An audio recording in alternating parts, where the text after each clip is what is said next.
Završeni su opšti parlamentarni izbori u Bosni i Hercegovini. Rezultate i sve ono što se dešavalo na izborima i oko izbora komentarisat će naš dragi prijatelj Dževad Galijašević, ekspert za bezbednost i borbu protiv terorizma i analitičar društvenih odnosa. Dževade, dobro veče. Dobro večer i moje poštovanje, pozdrav za vas i vaše slušalce. Takođe, hvala lepo. Dakle, opšti parlamentarni izbori u Bosni i Hercegovini završeni, može se reći u par reči. Izbori su protekli mirno, Milorad Dodik pobedio, Bakir Izetbegović pretrpio istorijski poraz. Dakle, Milorad Dodik biće predsjednik Republike Srpske. Željka Cvijanović biće član predsjedništva Bosne i Hercegovine iz redova srpskog naroda. Na drugoj strani, Željko Komšić predstavljaće Hrvate glasovima Bošnjaka ponovo, a Denis Bećirović u predsjedništvu Bosne i Hercegovine predstavljaće Bošnjake. Pa molim za komentar i za najnovije rezultate koje je saopštila Centralna izborna komisija Bosne i Hercegovine. Naravno, to su preliminarni rezultati, ali čini mi se na 90,04 obrađenih biračkih mesta, odnosno rezultata sa 90,04 biračkih mesta. Situacija je ovakva kako sam i naveo. Izvolite. Ovo su jedni od mnogih izbora u Bosni i Hercegovini koji su protekli u miru. Dakle, građani Bosne i Hercegovine, Republike Srpske i Muslimansko-Hrvatske federacije u principu žele mir i u principu se demokratski i civilizovano ponašaju na ovim izborima. Ono što je jasno jeste upravo to da je stranka Milorada Dodika, SNSD, veliki pobjednik ovih izbora, da je najuticajnija stranka i u Republici Srpskoj i u Bosni i Hercegovini, da je dobila najveći broj glasova i da je dobila te dvije važne pozicije, dakle, koje se biraju direktno, poziciju predsjednika Republike Srpske koju će obavljati Milorad Dodik i poziciju člana predsjedništva iz reda srpskog naroda koji se bira u Republici Srpskoj, koji će obavljati prvi saradnik Milorada Dodika, predsjednica izvršnog odbora SNSD-a, do jučerašnja, dakle i današnja još uvijek predsjednica Republike Srpske Željka Cvijanović. Dakle, pored toga, Dodik je ostvario velike pobjede u 3/4 opština u Republici Srpskoj i očito je da će njegova stranka organizovati formiranje vlasti, obzirom da sam SNSD već ima dovoljno kapaciteta, dakle da sam predstavlja na određen način polovinu glasačkog tijela, odnosno polovinu te parlamentarne podrške i po broju poslanika i po rezultatima koje je ostvario. Dakle, kad se uzme u obzir i taj koalicioni kapacitet koji Dodik ima, dakle u koji ulaze prije svega socijalistička stranka Petra Đokića i Demos gospodina Čubrilovića, dakle kao prvi partneri, kao veliki važni partneri, dakle i kad se tu doda i Ujedinjena Srpska Nenada Stevandića pa i čudna pozicija DNS-a Nenada Nešća, dakle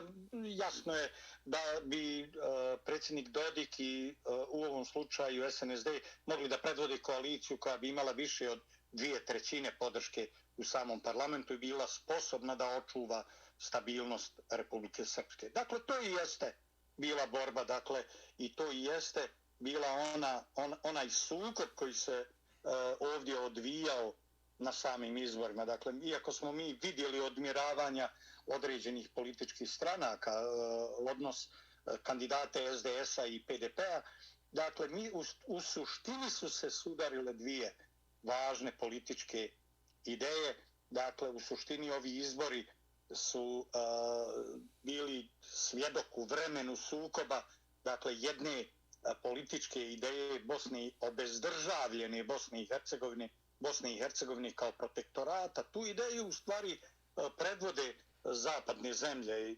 Sjedinjene Američke Države, dakle State Department, odnosno administracija Josepha Bidena, predvodi Velika Britanija i predvodi Njemačka sa onim mehanizmima koje imaju na raspolaganju i NATO, i Evropska unija, i organizacije razne nevladine, razna otvorena društva i mediji i tako dalje. Ta ideja je, dakle, ostvarila, ja bih rekao, jednu pobjedu u okviru Muslimansko-Hrvatske federacije i doživjela je poraz u sudaru sa nacionalnom i državotvornom idejom koju je artikulisao predsjednik Milorad Dodik, dakle, odnosno koja je aktuelna politika Republike Srpske u zadnjih 22 godine.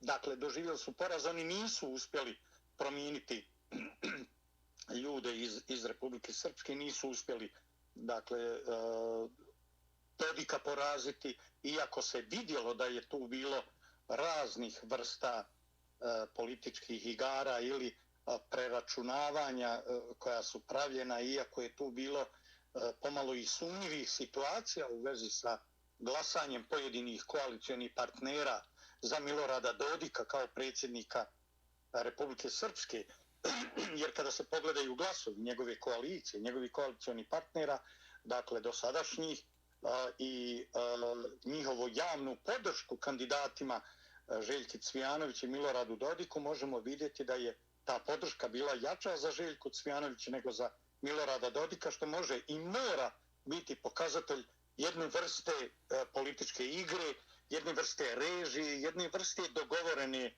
dakle, aktivnosti. Pokušalo se srušiti Dodika na ovim izborima, pokušao se umanjiti njegov kredibilitet, dakle, on je jedini praktično objektivni, stvarni, nacionalni, državotvorni lider ovdje na Balkanu koji je i svoju ličnu sudbinu i svoje lične sposobnosti, biografiju, sve što ima i što može stavio u funkciju odbrane interesa Republike Srpske i ovo malo srpskog naroda što je preostalo sa ove strane Drine nakon raznih pogroma koji su se dešavali u zadnjih 100 godina, dakle i od Prvog svjetskog rata i od Jasenovca i Drugog svjetskog rata i od prognanih Srba iz Kninske krajine i iz pojedinih dijelova Hrvatske i tako dalje. Dakle, time je odgovornost Dodika bila velika i Zapad je očito želio da tu ideju porazi, da tog čovjeka ukloni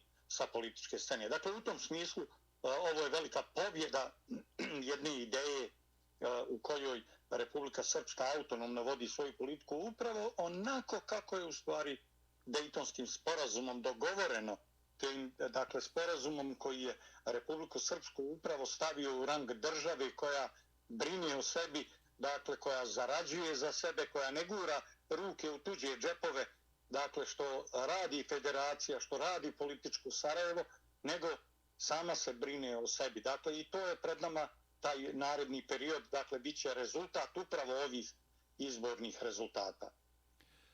Dževade, a kakvu Republiku Srpsku treba Srbija? Ne govorimo samo o personalnim relacijama, nego generalno o politici koju će voditi Republika Srpska u odnosu na okruženje, naravno i odnosu na Srbiju. Republika Srpska trebala bi i za Srbiju da bude poželjna kao snažan, državotvoran, pravni i politički subjekt, kao strateška dubina same Srbije, kao njena podrška u nekim važnim pitanjima. Dakle, ono što je Dodik postigao, pazite, nije fraza, dakle, nisu prazne političke priče nekakvih ideoloških matrica. Govorimo o potpuno jasnim, konkretnim političkim odlukama i pravcima te politike. Dakle, Dodik je artikulisao nekoliko važnih stvari. Prvo, Republika Srpska je u stvari izvor najvećeg, najvažnijeg, najznačajnijeg vanjsko-trgovinskog suficita koji Srbija ima. Dakle, ona ima sa Bosnom i Hercegovinom takve odnose, dakle, i takav suficit koji je jako važan. Dakle, a taj suficit u stvari je u razmjeni sa Republikom Srpskom. Republika Srpska je izvor te ekonomske, vanjsko-trgovinske moći Srbije na Balkanu. Dakle, najmoćniji partner. Međutim, Dodik je pored toga što je obezbijedio taj prostor da Republika Srpska ima kvalitetan život. Ja ne znam iz Amerike kako izgleda kad se pogleda život prosječnih ljudi, realan život u Republici Srpskoj i kada se pogleda realan život u Srbiji, Srbija je u svim i medijima i u svim političkim proklamacijama predstavljena kao stabilna, jaka država koja je i ekonomski stala na noge i to očito i jeste tačno. Ali građani Republike Srpske ne djeluju ni ekonomski ni socijalno inferiorno u odnosu na građane Srbije. Realni život u Republici Srpskoj gotovo da se ne razlikuje od Srbije. Ponegdje je čak i bolji po građane Republike Srpske. Znate, u Beogradu se zaista dobro živi i u velikim gradovima, vjerovatno i u Novom Sadu, Čačku, dakle i Kragujevcu. Ali ako prođete od Kuzmina i pogledate Sremsku Mitrovicu i Šid, ako odete do Niša i pogledate Niške četvrti, ako odete do pojedinih manjih gradova u Vojvodini, dakle, i vidite kako se tamo živi, vidjet ćete vi da se u Doboju, u Prijedoru, u Bijeljini bolje živi nego tamo. Dakle, hoću reći, Republika Srpska ne ističe često taj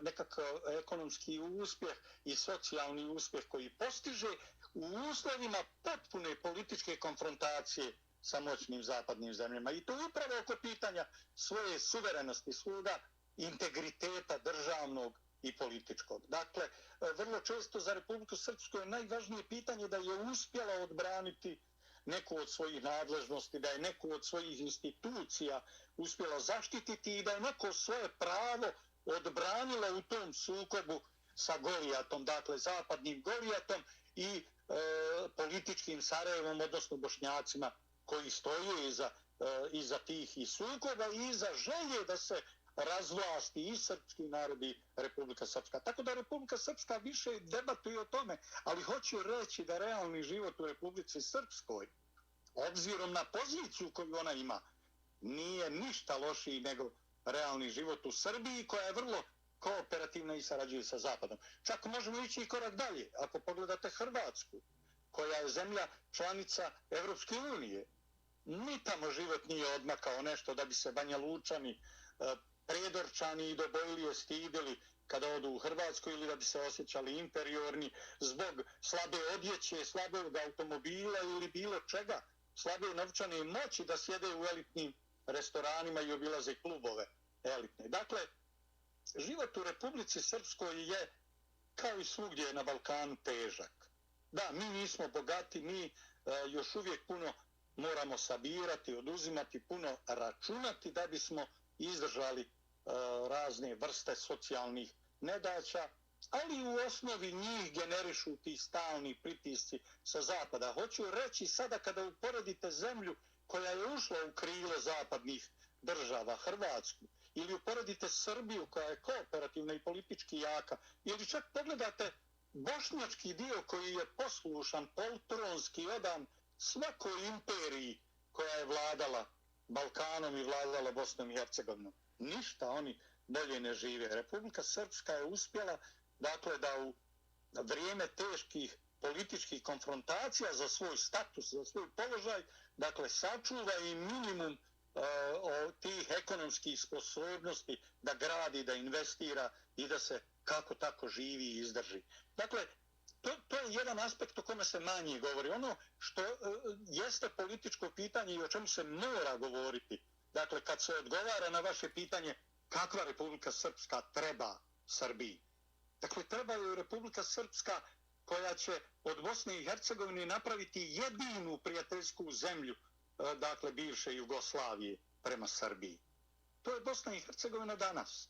Dakle, Republika Srpska je natjerala Bosnu i Hercegovinu svojom snagom ove političke organizacije i predsjednika Dodika natjerala da se ne uđe u NATO pakt. Dakle, ostanak u neutralnom statusu Bosne i Hercegovine je nešto što bi u Srbiji trebalo biti dočekano sa podrškom, jer i Srbija je navodno neutralna, iako je sa IPAP-om i pojedinim sporazumima daleko više odmakla, dakle, u saradnji sa NATO alijansom, nego Bosna i Hercegovina koja je pod NATO okupacijom. Dakle, zemlja u kojoj implementaciju vojnih i bezbjednostnih pa i odbrambenih aspekata u stvari obavlja NATO putem raznih struktura iz Evrope i tako dalje, putem operacije Altea, odnosno Eufora. Dakle, Republika Srpska koja ima snagu da kaže mi nećemo u NATO, nego slijedimo Srbiju u njenoj odbrambenoj politici. I drugo, Republika Srpska koja ima snagu da nametne svoj stav Bosni i Hercegovini da se ne prizna lažna šiptarska država Kosovo.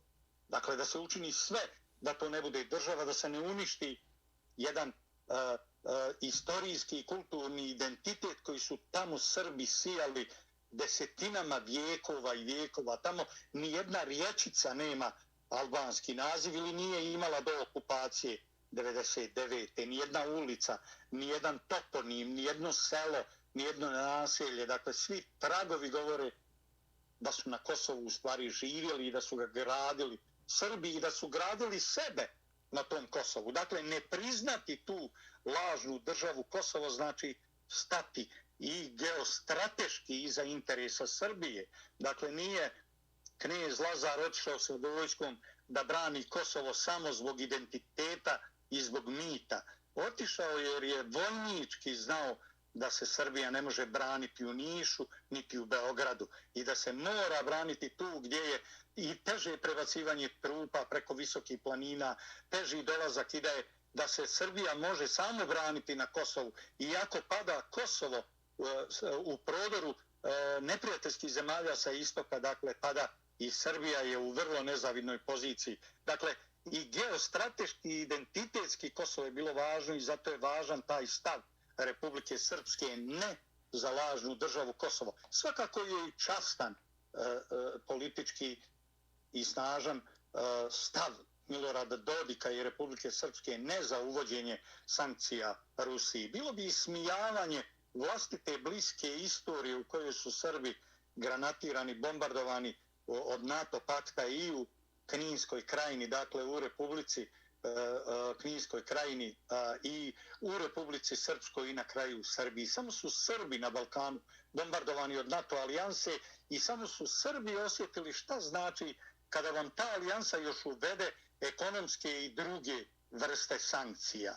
Narod koji je prošao, bio žrtva sankcija, bi samo pokazao nezrelost i činjenicu da nije zapamtio blisku istoriju. Ako bi se sam uključio u uvođenje sankcija svojim prijateljima. Dakle, ne za NATO, ne za lažnu državu Kosovo i ne za sankcije Rusiji. To je u stvari politika Milorada Dodika. Takvu politiku normalna Srbija bi trebala. Dakle, Srbija ne treba politiku u kojoj će Jelena Trivić, dakle britanski špijunčić nevažni, izaći u politički magazin Oko na RTS-u 6 sati prije početka izborne tišine. Dakle, ili u kojoj će Mirko Šarović, predsjednik SDS-a, biti intervjuisan na udarnoj nacionalnoj televiziji u Srbiji. Dakle, ako Srbija bira između personaliteta Mirka Šarovića i Jelene Trivić, a ne između politike ne NATO-u, ne lažnoj državi Kosovo i ne sankcijama, dakle onda Srbija ozbiljno treba da preispita, da sama sebi postavi to pitanje koje ste vi meni postavili. Kakvu vi Srbiju zaista, kakvu Srbija Republiku Srpsku ovdje želi? Želite li slabu, želite li privjesak, želite li NATO snage na granici Bosne i Hercegovine i u Republici Srpskoj, želite li Republiku Srpsku kao neprijateljsku tvorevinu ili kao vrata kroz koja ćete u NATO proći i vi lakše? Dakle, to je ključno pitanje, strateško pitanje odbrane i odbrambene politike same Srbije. Dakle, na tim pitanjima Srbija treba da definiše svoju politiku. Dakle, kakvu Republiku Srpsku treba? Želite li u NATO?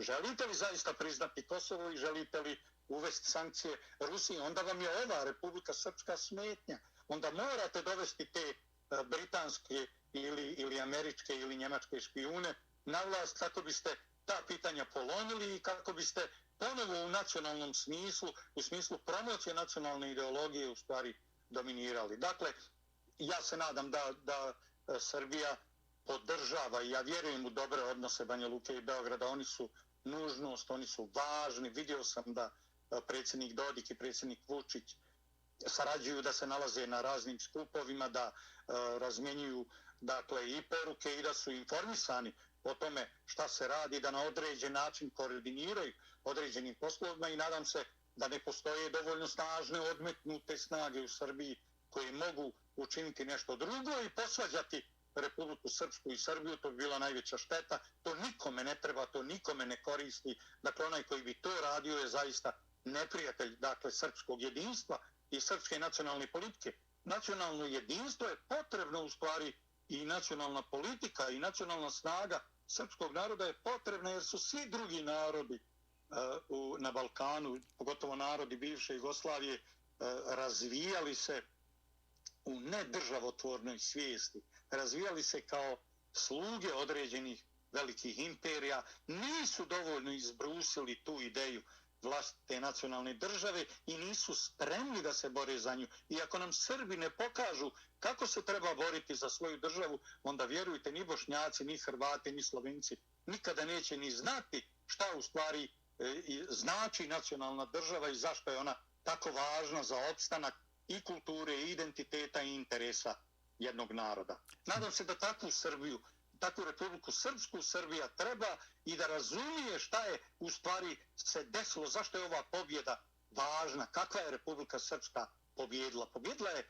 nacionalno svjesna, snažna Republika Srpska predvođena Miloradom Dodikom u teškom političkom sukobu sa idejom zapadnih moćnih centara da nastave tretirati ovaj prostor kao svoj vlastiti protektorat, kao mjesto kome upravljaju bez ikakvih ograničenja i bez ikakvih odgovornosti. U suštini najveći problem i jeste u tome dakle što Zapad ovdje koji je donio preko 1000 izmjena zakona i novih zakona u Bosni i Hercegovini, koji je desetine odredbi Ustava promijenio, koristeći i zloupotrebljavajući mehanizam Ureda visokog predstavnika i mehanizam 3 strana evropska sudije u Ustavnom sudu Bosne i Hercegovine. Šta je Zapad u stvari koji je svemoćan, koji može da uradi sve, koji može da modelira ustavno uređenje, politički sistem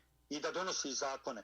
Šta je postigao tim načinom svoga rada i tom svojom sveprisutnom moći? Da bi neko podržao pobjedu tih zapadnih ideja i zapadnih interesa i na ovim izborima, postigao je samo da 3 naroda budu duboko podijeljeni, da se sukobi među njima zaoštravaju, da sve više se govori o potrebi teritorijalnih podjela unutar Bosne i Hercegovine, sve više se govori o određenim autonomijama ili Hrvatskoj narodnoj nekom saboru koji će dakle prestati dozvoljavati da mu nameće se iz Sarajeva da će ga predstavljati. Da, Dževade, apsolutno jasno, ali s tim u vezi ja bih hteo da se vratimo na Federaciju Bosnu i Hercegovinu.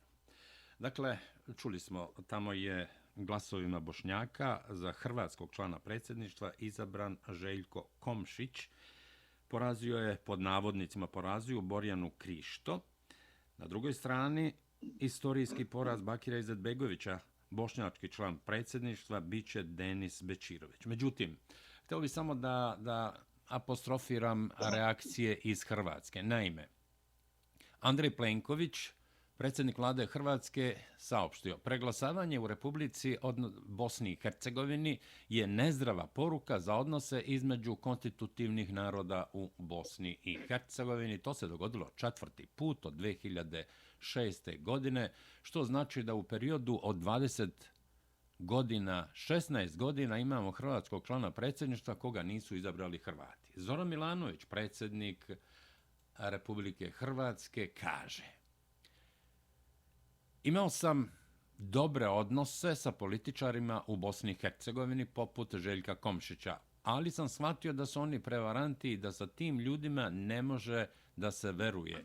On je rekao da je spreman da podrži neki vid samouprave Hrvata u Bosni i Hercegovini. Danas stiže vest iz Sarajeva da će Zoran Milanović, predsjednik Hrvatske, biti proglašen personom non grata, odnosno bit će nepoželjan u Sarajevu. Pa molim za komentar, šta se tu dešava? I vi možete uočiti razliku u intonaciji i u oštrini između Plenkovića i Milanovića, dakle premijera koji je dio briselske administracije i dio briselskih krugova, i Milanovića koji prilično solira. Nekad vam se nešto sviđa što kaže, nekad vam se ne sviđa, ali u suštini vrlo često Milanović iznosi vlastite autentične stavove. Plenković pokazuje da u stvari on i ne zna koliko su puta Hrvati bili izigrani u Bosni i Hercegovini. Vidite da kaže 4 puta. 4 puta sa Željkom Komšićem. Ali kada je uhapšen hrvatski član predsjedništva Anto Jelavić, kada je smijenjen i kada je na njegovo mjesto doveden Jozo Križanović iz SDP-a, i tada su Hrvati dakle bili izigrani i doveden je čovjek iz SDP-a iz Sarajeva. Dakle, kada je uhapšen Dragan Čović kao član predsjedništva Bosne i Hercegovine, i tada se odigrala takva igra. Kada je predsjednik Federacije Živko Budimir uhapšen zbog navodnog mita od 5000 maraka. Zamislite da u Muslimansko-Hrvatskoj federaciji uhapse predsjednika entiteta, dakle u kancelariji, jer je navodno neki njegov saradnik uzeo 5000 konvertibilnih maraka za neko pomilovanje. Naravno, Živko Budimir, koji je i ratni general, je oslobođen poslije tih optužbi, ali proveo je u pritvoru, dakle, smijenjen je sa funkcije i tako dalje i tako dalje. Dakle, Hrvati su konstantno bili šikanirani. 4 puta ovo iskustvo oni imaju sa Željkom Komšićem. Željko Komšić je, naravno, britanska priča, nimalo zrela. Mi u ovom momentu, dakle, imat ćemo 3 člana predsjedništva. Dakle, predsjednika iz reda srpskog naroda, dakle, imat ćemo jednog srpskog člana predsjedništva, imat ćemo jednog bošnjačkog člana predsjedništva i imat ćemo 3. antihrvatskog člana predsjedništva. Dakle, to je Željko Komšić. Željko Komšić je antihrvatski član predsjedništva. Dakle, Hrvati nemaju člana predsjedništva, imaju antihrvata, dakle, antihrvatskog člana koji čita svoj kabinet, čita sve svoje saradnike, bira iz drugih naroda, uglavnom iz reda Bošnjaka, ali ima tu i diplomata koje on bira, poput supruge Senada Avdića, onog, dakle, alkoholičara Slinovog i Slobodne Bosne, dakle, čija supruga je bila ambasador i u Madridu i koja šeta tako po nekim destinacijama, nema veze sa diplomatijom, žena nema veze sa jezicima, dakle, niti ima veze sa poslom koji obavlja. Dakle, Željko Komšić je u stvari antihrvatski član predsjedništva i to je nešto što ja računam da Hrvati neće dugo trpiti. Preskup je on. Dakle, ovaj put on je bio preskupi stranci Demokratske akcije. Naime, stranka Demokratske akcije je organizovala biračko tijelo koje bi podržavalo Željka Komšića. Ali kada je to biračko tijelo trebalo stranci Demokratske akcije, ona ga nije mogla vratiti sebe. Poraz Bakira Izetbegovića je zato, dakle, veliki poraz, važan poraz. To je strateški poraz. Dželede, samo mala digresija, a Večernji zagrebački list, što nije baš za njih karakteristično, piše poraz Bakira Izetbegovića je i poraz dinastije Izetbegović. Dakle, komplikuju se odnosi između Hrvatske i Bosne i Hercegovine, bolje reći između tog bošnjačkog dela Bosne i Hercegovine.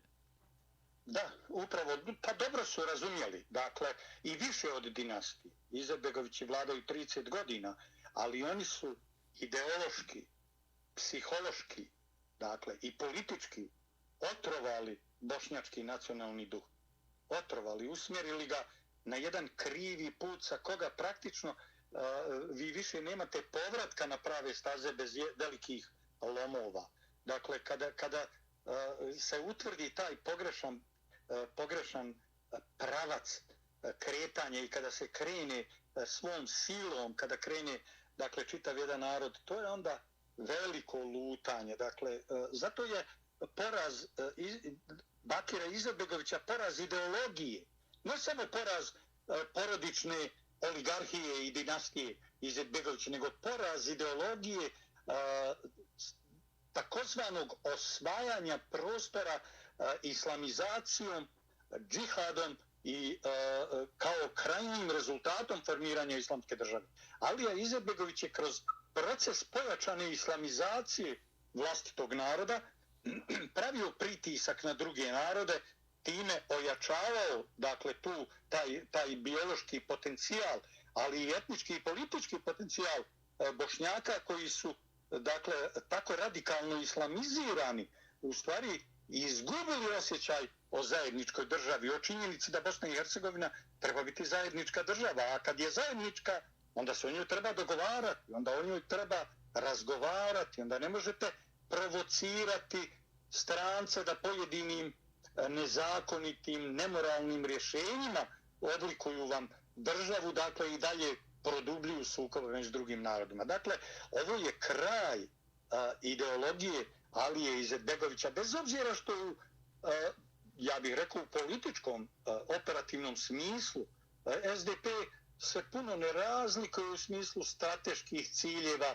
unitarizacije Bosne i Hercegovine. Oprostite, Dževade, SDP, to je socijalistička partija. Demokratska partija, da. Da, to su, oni su naslednici komunističke partije Bosne i Hercegovine, ako se ne varam. Da, to je Savez komunista Bosne i Hercegovine. To su ljudi koji su zajedno sa Alijom vodili rat u predsjedništvu Bosne i Hercegovine. Od 7 članova predsjedništva 4 su bili, dakle, iz socijaldemokratske partije, iz SDP-a. Dakle, i u tom smislu nema tu velikih razlika u smislu nekih političkih ciljeva. Ali postoje druge razlike koje su itekako važne. Dakle, bivši komunisti vrlo malo znaju o islamu, vrlo malo znaju o religiji, čak i kada se ponašaju u javnosti na nekakav religijski način. Dakle, ili učenjem Fatihe umjesto minutom ćutnje, čak i to kada rade. Dakle, vi vidite da je to politička karikatura, da to nije u stvari ono što je Izetbegović sa strankom Demokratske akcije i svojom dinastijom političkom, dakle, i porodicom donio, dakle, među Bošnjake. Dakle, pad te islamističke politike podrazumijeva prekid, ozbiljan prekid veza sa muslimanskim bratstvom. Alija Izetbegović je SDA napravio na temeljima saradnje sa muslimanskom braćom, dakle, sa njihovom podružnicom iz Londona. I to je vrlo često bio faktor sukoba, jer postoji, dakle, centar i u Istanbulu muslimanske braće, kao što postoji i u Dohi, u Kataru. Sada postoji i u Sarajevu. Erdogan se zbog toga vrlo često ljutio na Bakira Izetbegovića, što je u stvari stranka Demokratske akcije kao izvorni produkt muslimanske braće, egipatske muslimanske braće. Dakle, one radikalne organizacije koja je u političkom smislu svoj politički radikalizam darovala svim terorističkim organizacijama i šiitske i sunnitske provenijencije. Dakle, ona je bila ideološka, ona je davala te ideološke i političke temelje i Al-Kaidi, i Islamskoj državi, i Hezbollahu, i Al-Shababu, i tako dalje, i Boko Haramu. Ta muslimanska braća djeluju u preko 65 država, imaju svoje, dakle, podružnice, svoje organizacije. Oni su napravili stranku Demokratske akcije, dakle, i dogovor oko toga je napravljena od strane ljudi koji su sa Alijom Izetbegovićem proveli u zatvoru od 1983. do 89. godine. Dakle, tada su Ismet Kasumagić, Omer Begmen i čitava jedna delegacija koja će poslije biti osnivačka u okviru i osnovati SDA, delegacija tih takozvanih mladih muslimana, otići u London i tamo dogovoriti osnivanje stranke Demokratske akcije i njihovo praktično djelovanje. Dakle, upravo ta struktura i ta politika je sada poražena. Dakle, poražena je ideja islamske države, ideje koje je Alija Izetbegović artikulisao u svojoj islamskoj deklaraciji, poražena je veza sa muslimanskim bratstvom i sa terorističkim organizacijama. Moram priznati da ove strukture koje sada dolaze na vlast u vidu opozicije, dakle, ako je predvodi socijaldemokratska partija SDP, bivši komunisti, da oni nemaju gotovo nikakve konekcije sa islamističkim grupama, sa terorističkim organizacijama, čak ni sa islamističkim režimima. Može se reći da je čak ova SDP partija vrlo negativno nastrojena prema Recep Tayyip Erdoganu, prema predsjedniku Turske, a da ne pominjem njihovu orijentaciju, dakle, koja je duboko anti-iranska, anti-saudijska, anti-vehabijska. Dakle, to je, dakle, krah jedne ideologije koja je građena 3 pune decenije, koju je Alija Izetbegović, dakle, intenzivno i sa pozicije vlasti, kroz 2 svoja, dakle, instrumenta. Jedno je njegova porodica, njegova dinastija, drugo je Stranka demokratske akcije i kroz pomoć sa strane islamističkih režima i muslimanske braće, dakle, koju je tako intenzivno gradio. Gradila se ta politika, naravno i ranije iz Drugog svjetskog rata, dolazak El Huseinija, jerusalimskog muftije, koji je bio glavni ideolog muslimanske braće i tada, i koji je predvodio i bio imam Handžar divizije, glavni muftija 13. SS divizije, dakle, i njegova produžena ruka u Bosni, Husein Džozo, koji ima svoju ulicu u Sarajevu, i Mustafa Busuladžić i druge, dakle, ta nacistička, neonacistička i ustaška kopilad po Sarajevu, čije ulice i danas nesmetano, dakle, stoje, a upravo su nastale na temelju ideologije Alije Izetbegovića, sa kojom komunisti se nikada nisu ni pokušali obračunati. Vidjet ćemo koliko će duboko, dakle, sada ići ova struktura ako uspije ostvariti vlast. Obzirom da je Stranka demokratske akcije pobjedila u svim muslimanskim kantonima, dakle, to nije neka uvjerljiva pobjeda, osim kantona Sarajevo. U Sarajevu, dakle, koji je i najznačajniji, čini mi se i najveći, jel? Jeste, ubjedljivo. Grad Sarajevo je veće od svih velikih gradova bošnjačkih zajedno. Stavite i Zenicu i Tuzlu i onaj istočni Mostar i Bihać i Travnik zajedno i opet vam je Sarajevo veći. Dakle, u Sarajevu je pobjedu ostvarila nova politička organizacija Narod i pravda, Elmedina Konakovića. To je stranka koja je u stvari okupila oko sebe jake ljude. Tu je Konaković pokazao jednu novu vrstu političkog, ja bih rekao, liderskog ponašanja. On je doveo i jače ljude u političkom smislu od sebe u tu stranku. On je doveo tamo ljude koji su imali već rejtinge jače od njih, bi prošli mnoge važne stvari, dakle, mnoge važne pozicije, bili predsjednici savjeta ministara, ministri i tako dalje. On je doveo tu porodicu Čampare, on je tu doveo, dakle, mnoge ljude koji bi mogli ugroziti njegovu lidersku poziciju, ali očito nije brinuo oko toga. I vidjelo se da je rezultat te politike u stvari njegova pobjeda Elmedina Konakovića i Naroda i pravde u samom Sarajevu. Dakle, sve te stranke u stvari bi trebale da označe kraj politike, ne samo kraj dinastije, nego i kraj njihove politike, njihovog radikalnog islamizma, koji oni često, ja bih rekao, i umanjuju, smatrajući da priča o tome nanosi štetu državi i da zato ne treba o tome pričati, ali oni bi se morali obračunati sa ustaštvom i nacizmom na ulicama Sarajeva. Oni bi morali prekinuti, dakle, tu tradiciju saradnje sa terorističkim organizacijama, islamističkim grupama i muslimanskom braćom, sa raznim krutim, nedemokratskim režimima na Bliskom istoku i tako dalje. Ja se nadam da će do toga doći. Dakle, najveće potrese bez sumnje će izazvati, dakle, upravo odlazak taj i poraz koji je politika Alije Izetbegovića i njegov sin Bakir koji su doživjeli, ali ne treba podcijeniti političke efekte ponovnog izbora antihrvatskog člana predsjedništva Željka Komšića i reakcije Hrvata na ovaj čin. Dakle, kakva će ona biti, to je pred nama. Posjećam vas da je visoki predstavnik odmah nakon što je glasanje trebalo da se završi na ovim izborima proglasio izmjene izbornog zakona. Zamislite, neki tamo Maharadža iz Njemačke, iz Bavarske, i proglasi zakon i kaže ja donosim zakon. Ja vam mijenjam ustav. Donosim odluku da vam promijenim ustav države. I u Sarajevu nema protesta. Dakle, kakva je to podanička kolektivna svijest? Kakvo je to poltronstvo etničko, grupno? Dakle, da vi ne vidite da u stvari u ovakvim ponašanjima, u ovakvim postupcima, u ovakvim djelovanjima, pa nema tu države. Dakle, državu ne mogu ugroziti konstitutivni narodi ako konzumiraju svoja zagarantovana prava. Državu ugrožava ovakva politika spolja koja od Bosne i Hercegovine pravi jedan šugavi evropski privjesak, pravi jednu političku kanalizaciju koja ne znači nikome ništa.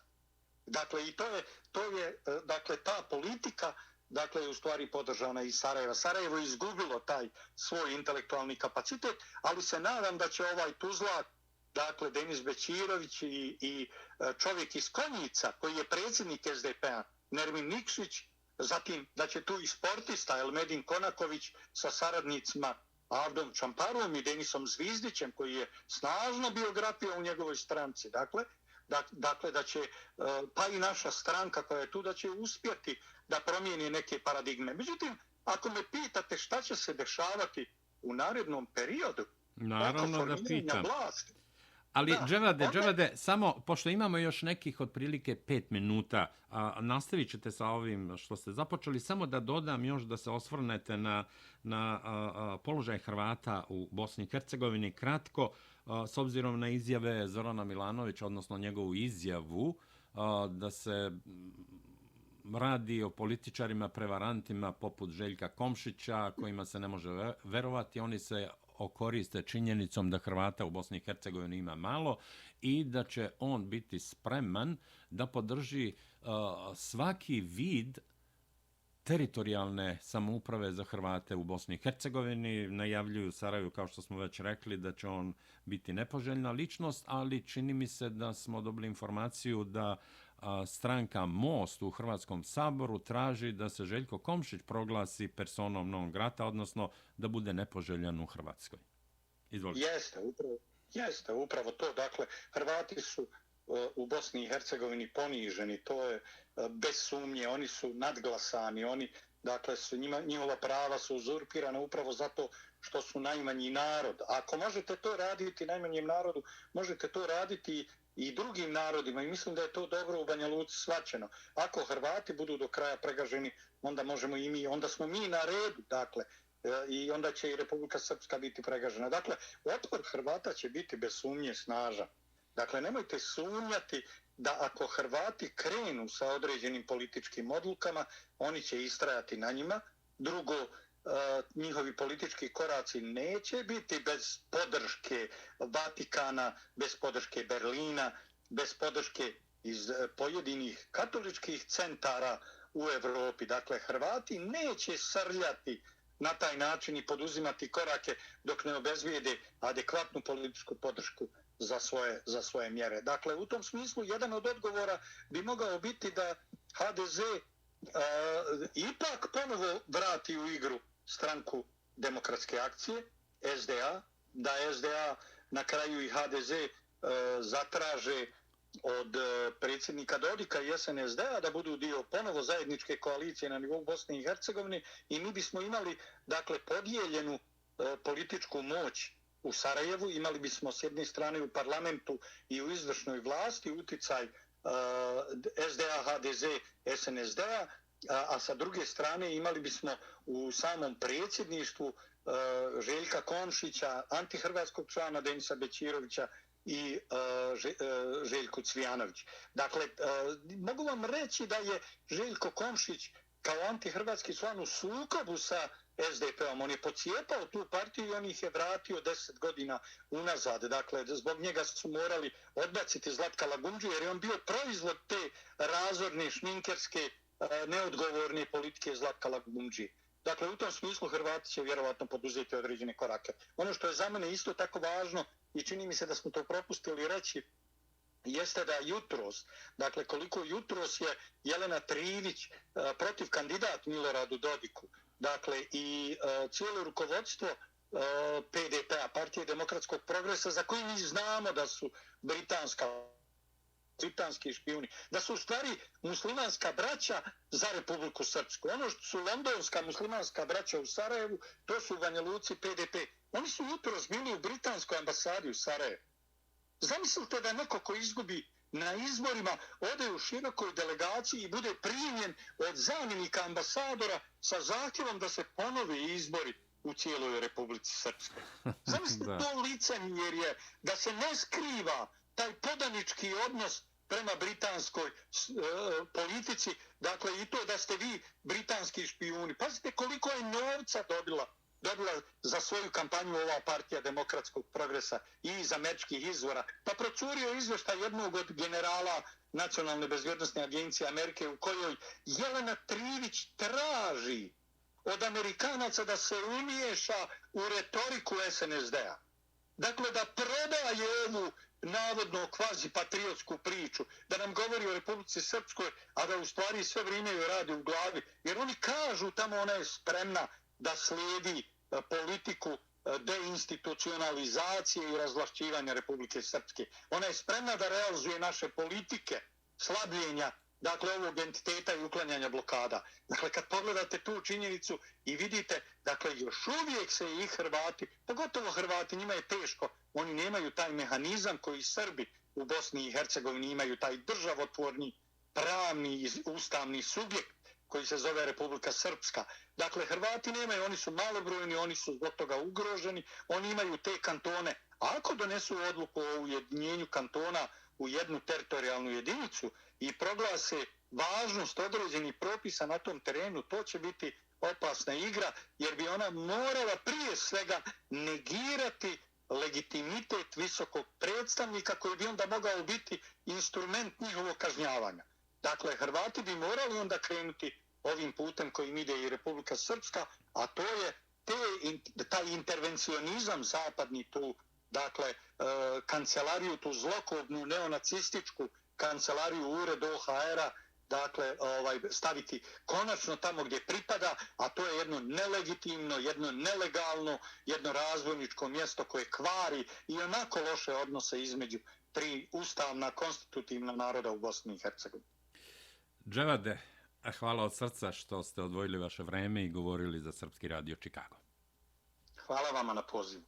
Poštovani slušalci, poštovani pratioci našeg YouTube kanala, naš gost danas bio je Dževad Galijašević, ekspert za bezbednost i borbu protiv terorizma i analitičar društvenih odnosa. Govorili smo o opštim parlamentarnim izborima u Bosni i Hercegovini koji su završeni juče.